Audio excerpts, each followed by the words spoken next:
All right. Well, hello everybody, and welcome to another YOUmedia community resource show and tell. Today is September 16th, Wednesday, and this mini webinar series has come out of a resource development retreat that occurred in August 18th through 21st, outside of San Francisco, where 19 members from the YOUmedia network gathered to create resources for the network and beyond. And these resources came out of each site's various expertise as well as their need to sit down and kind of write something that they may have otherwise never really had the time to write or document for the greater network. So this week we'll be talking to Kendra Davey from Pima County Public Libraries in Tucson, Arizona, and she'll be sharing her resource, which is called Creating a Youth-Focused Vision and Mission for a youth space. Excuse me. So I think that title pretty much says it all. So with that, I'm going to turn over the rest of the webinar basically to Ryan Hill and Kendra. Kendra Davey, as I said, is from Tucson, Pima County Public Libraries, and Ryan Hill is from formerly Art Lab Plus in DC, and he's now at Yale University. So I'll go ahead and turn it over to you guys. So Ryan, you want to take it away with the interview? Sure. Thank you very much, Matt. So everyone can hear me. I'm going to go ahead and get started. So Kendra, my first question for you is, what made you feel there was a need for this document, this resource? I started working with the teens for our youth design team when we got the MacArthur planning grant. We wanted to have teens help us plan the whole process. And I have a lot of experience working with teen volunteers, teen employees, and teens kind of in management of teens. So I was asked to help manage the youth design team.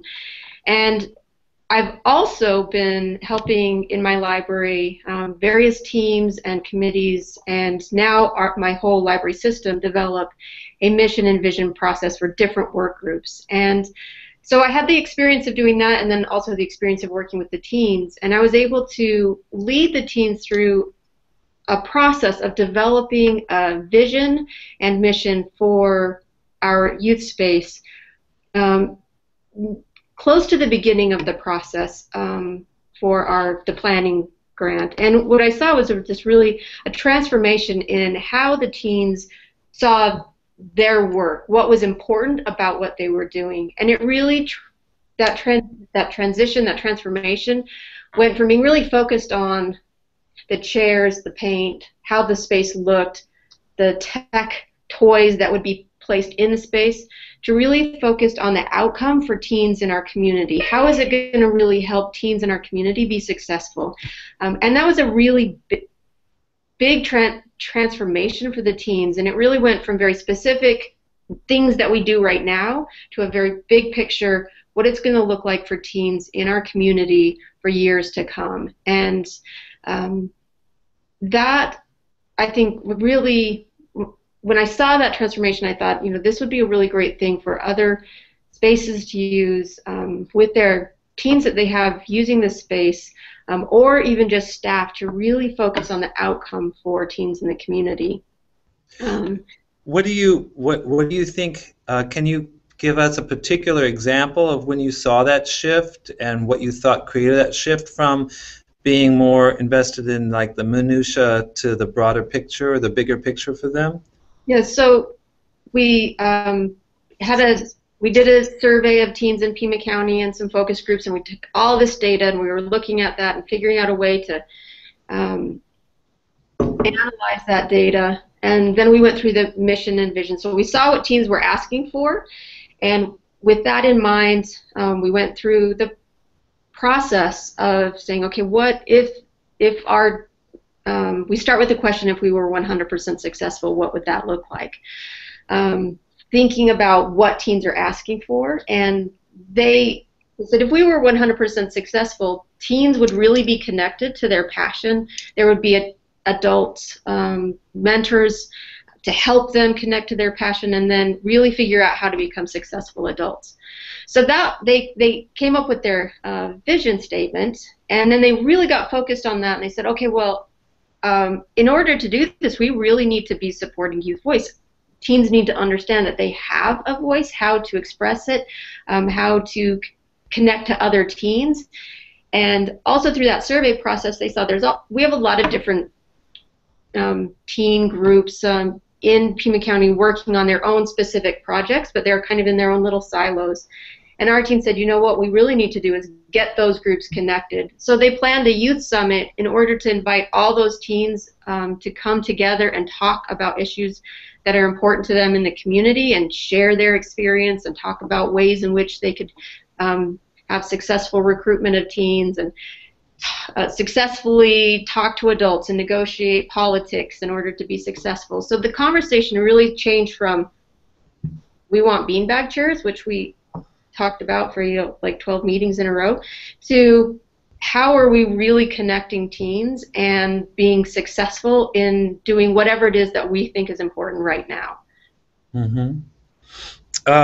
One of the things I thought was interesting about your document is you talk about community, and I'm curious to hear how you heard teens defining community, and if you saw that change at all through this process. Yeah, when we first started off, I think our youth design team was really focused on their experience, and this is probably true for all people, like what is important to me, what do I want to have in a youth space.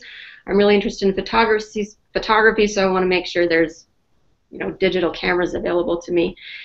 And the more they kind of went through this process of slowly opening up their kind of big picture thinking, that it was about teens who are interested in the same things they're interested, to kind of, well, actually all sorts of teens, kids who don't live near a library, kids who don't have access to jobs, or teens who don't have a voice.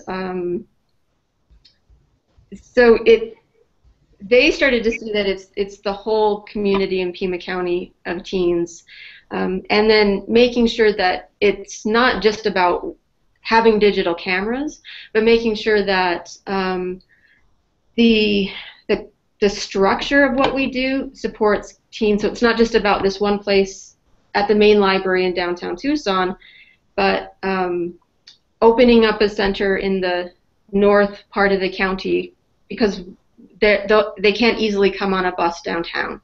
So right. Really focusing on all teens. Okay.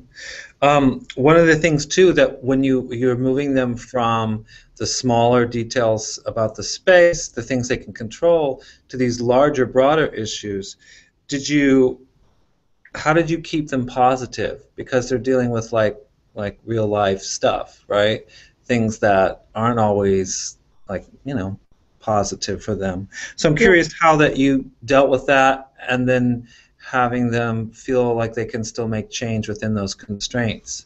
Right. Well, I think the nice thing about the type of mission vision process that I was leading the kids through, it's a reverse engineering process. So we start at the very top with that question, if we were 100% successful. So what's the very biggest thing we want to do? And that big picture is where it's where the really exciting stuff is happening, and everybody gets really excited about that. We want kids to be successful. We want to thrive, and so you can really bring people together around that vision. But it's really big, and then we say, okay, what needs to be in place in order for that to happen?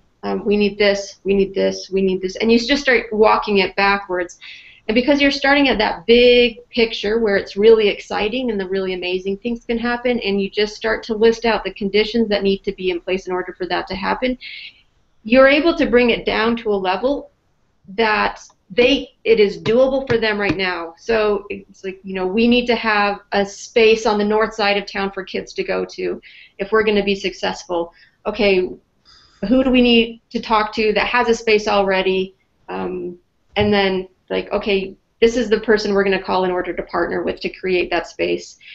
So if you just focus on that big picture, it can seem impossible because it's so far away. But you keep taking it back to that reverse engineering, step by step, to very specific, very doable things. And then it's like, we're going to do these 10 things, and then that'll get us to that big picture.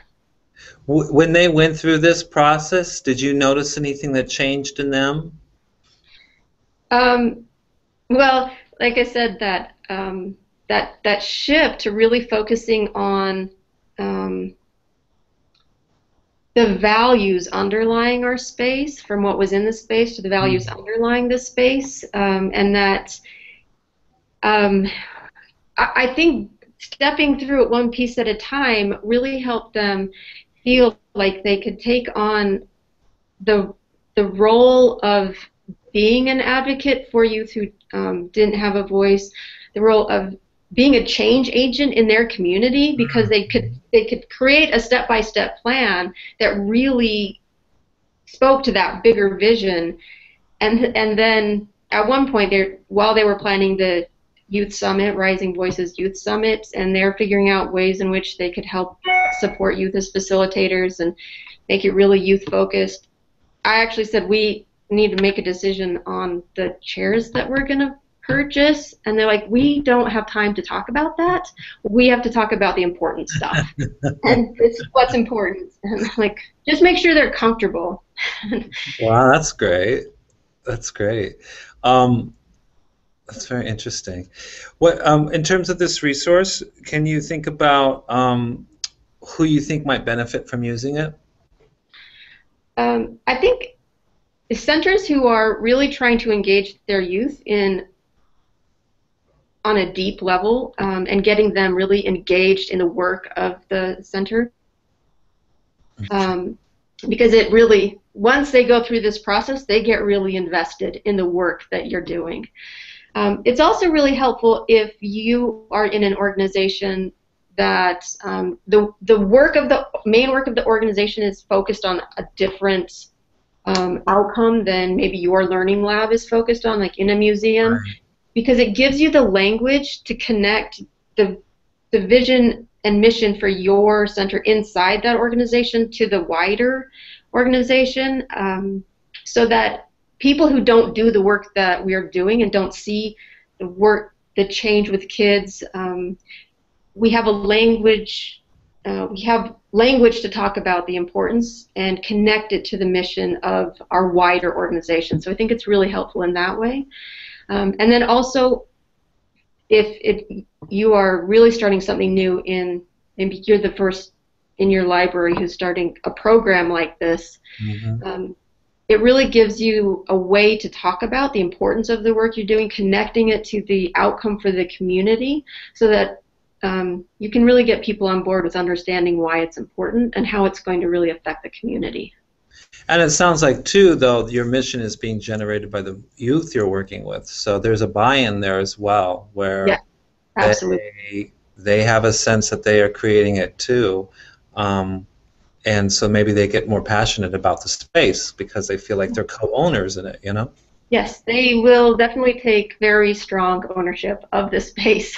And also the values that you're working with, so those hallmarks of connected learning. It becomes all about making sure, and then they hold you very strongly accountable for doing it yourself. Okay.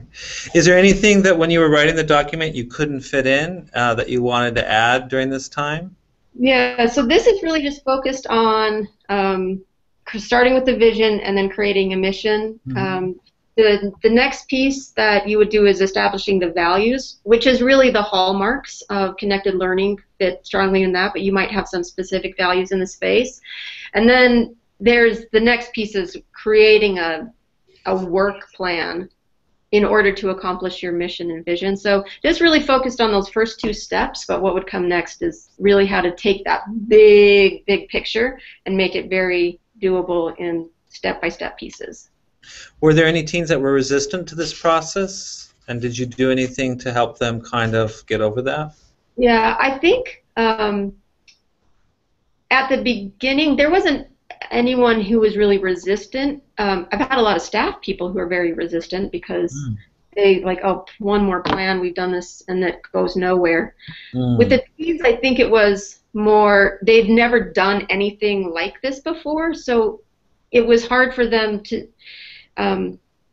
they've just never been asked to think big picture, and they've never been asked to think about the community, and they had a lot of times the exercises they get to do even at school, it is they might think about something like this, but it's not real world.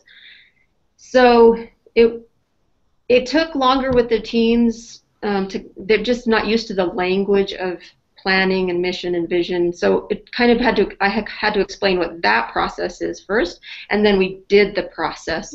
So it took a little bit longer, and there was a little bit of confusion, but no real resistance. It just was took a little extra time. But once it clicked, then they were off and running, and we talk about it all the time. That's great.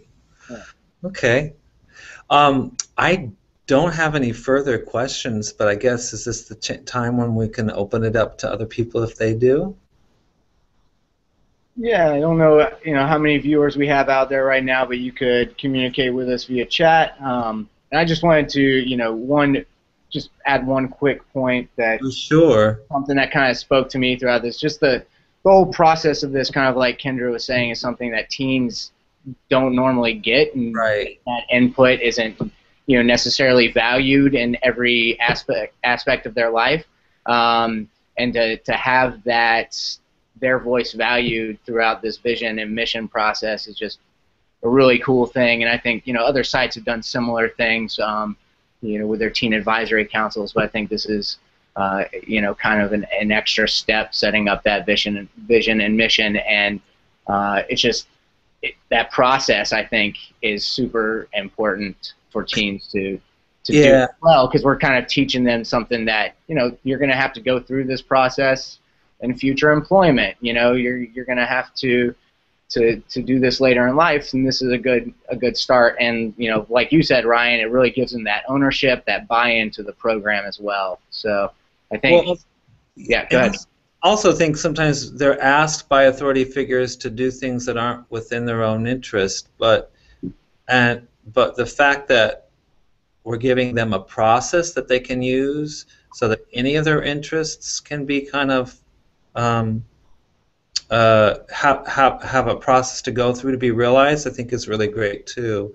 So it is about their voice, and it is about. So if you said, okay, well then you need to plan an event, they could go through the same process of working backward. Sure. And know that not just to sit around and talk about doing the event, but go through that process together. It probably teaches them a lot about working on a team and figuring out ways to organize themselves around something. So you've given them you've not only gotten a mission and a vision out of it, but you've also taught them a process that they can use for other uses as well. Yeah, absolutely. Our youth design team has some skills that that some of my colleagues don't have, because they've written a survey, held focus groups, gone through a big mission vision planning process. So yeah, they've got some great skills. I like the point too you made in your resource, about, I think it's under facilitation tips, talking about how, and Ryan asked this earlier, and I think you spoke to it too, Kendra. What if responses or this brainstorming session for the vision statement brings up a lot of negative responses, like we need this, we need that, or we don't have this, we don't have that, and how one of the things you said was you can take those negative responses and turn them into a positive just by rephrasing, and that's a valuable skill to have just right there. It's a small skill, but being able to kind of tweak your wording and make it more acceptable to those you're talking to, and get better results based on your ability to rephrase and kind of take the positive out of the negative. So I think that's really cool. I mean, that's just one small part. So and that's how you can kind of have like be proactive. So I have a complaint, I'm going to go in and talk to someone about the complaint. It's different than I have a complaint, but what I'm going to do is try to come up with a solution that I can present to this person so we can have a conversation. It's a place of being more active and not a place of passively complaining. I mean, we all got to complain. It's not it's not a problem. The problem is, if we're complaining, we can't move on. Right. And productive, with this process also helps you, even with something very specific, like here's this one thing that needs to be changed. It gives you a way to link it back to what the outcome for the community is. So it needs to be changed because this is our opening hours need to be changed from 5 p.m. until 9 p.m. because teens can't get here until after 5 p.m. and what we need to do is serve teens. So it's linking it back to the community result, which is always stronger. Yeah, I think a lot of teens. Yeah, I think a lot of teens aren't thinking about the community. So I was really like, when I was reading your document, I was like, is this for real? Are teens really thinking about community? But after talking to you now and hearing more about it, it really sounds like they've gone through the process, they've gone ties to it, and how they're connected to it, like how they influence each other, which is a really big deal for, I think, a teen to be able to get to that point where they can think outside of themselves. I mean, I don't think that happened until I was like 40. No, just kidding. But, I'm joking because I actually had a good teacher who taught me how to do that as well. But I think it's a great skill, and I think it's one that can be very positive, especially when if youth are feeling very powerless. So. Right. Yeah. Very true. All right, guys. Well, I think that unless anybody has any last thoughts they want to throw in, I think that can conclude our mini webinar here. So just want to say thanks again to Kendra for presenting and writing this resource and providing it for all of us within the network and beyond. And thank you very much, Ryan, for taking the time to act as interviewer and Sure. kind of help us share this. So be sure to check out Kendra's resource at that's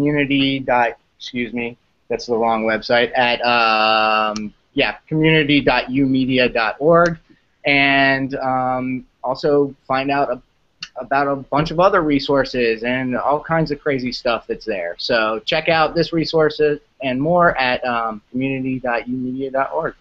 All right, guys. Thanks a lot, and we'll all talk soon. Alrighty. Thanks. Bye-bye. Bye.